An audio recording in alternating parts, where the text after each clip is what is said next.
Today from St. Joseph's by the Sea High School, Island 16 Sports is proud to present to you CHSAA football. Today's matchup will be the St. Joseph's by the Sea Vikings and the St. Peter's Eagles. Hello again, everyone. Alongside Joe Nugent, I'm James Overton.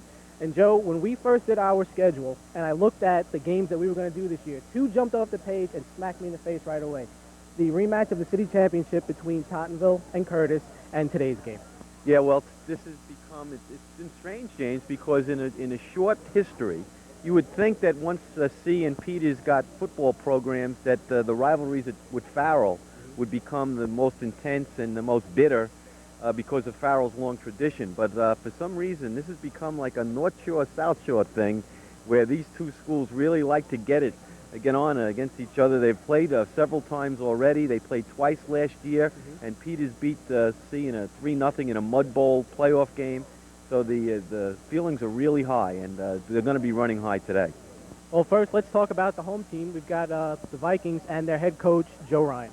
There's nothing Joe Ryan hasn't done, seen, or heard about in football. He was a great player at Newdorf. He was a professional player with the New York Titans. He was the legendary coach at Susan Wagner, who handed the baton to Al Berturzo, and now he's built this program to where it is now, and it's in good shape. They lost a heartbreaker opener in overtime on a controversial call, which shouldn't have been a touchdown, and then they bounced back with a win last week.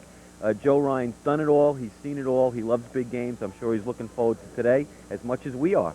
Well, last week at McKee Staten Island Tech, we had a quarterback in Nicky Brown, who was once a linebacker and a fullback. And this week we've got a quarterback who's coming over from wide receiver in Joe Monferrato. Well, Monferrato is a kind of a kid. He's a basketball player. He's an athlete. He's got brains. He's got toughness. So Joe Ryan has taken his athlete and he's made him his quarterback. He's not a great passer, but he knows how to run an offense. They scored 27 points in the first week. They scored 18 points last week. This coaching staff is very confident that their QB can put a lot of points on the board today against the St. Peter's defense that hasn't been scored upon yet. And C has their own version of Slash, if you will. He's a safety, he's a kick returner, a punt returner, and he does a lot of things on offense, and he's Adam Ogbu. Ogbu, I was told by the coaches, Tony Brandifine, who helps out here at C, and he was a great player himself, he said Ogbu's a throwback kind of kid. He runs hard, he's tough to bring down, plays both sides of the ball. A tremendous player, and we'll focus on him. St. Peter's is going to have to stop him if they expect to slow down C. Well, let's go over to the other side of the field. We've got St. Peter's and their rookie head coach, Frank Mattiace. Well, Mattiace is a very interesting guy. He's a professional football player, 2 years in the NFL, was coach of the Red Dogs in the Arena Football, an intense man, 51-0 and 31-2. Those are the scores out of the gate for St. Peter's, 2 lopsided wins. But Mattiace is going to get his first taste today of what it's like to play rival Staten Island football. It's not going to be like his first 2 games. The crowd's going to be into it. The intensity is going to be over there on the other side. And I think he's looking forward to his first test of what it's like to play a real rival game on the island. Well, the quarterback, Mike Mucci, the quarterback for St. Peter's, he missed a lot of time last year when he tore a ligament in his throwing stump. Right. Michael Mucci, again, we saw Nicky Brown last week, and you talked about all the fine quarterbacks on Staten Island, but there are a lot of people that think Mucci is at the top of the class. This is a young man who, when he's healthy, St. Peter's just doesn't lose.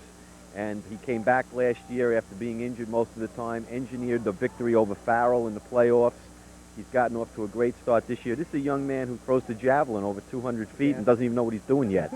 They still haven't taught him the technique. So you know he's got a rifle arm. He can also run, but you're going to see somebody can really throw the football today in Michael Mucci.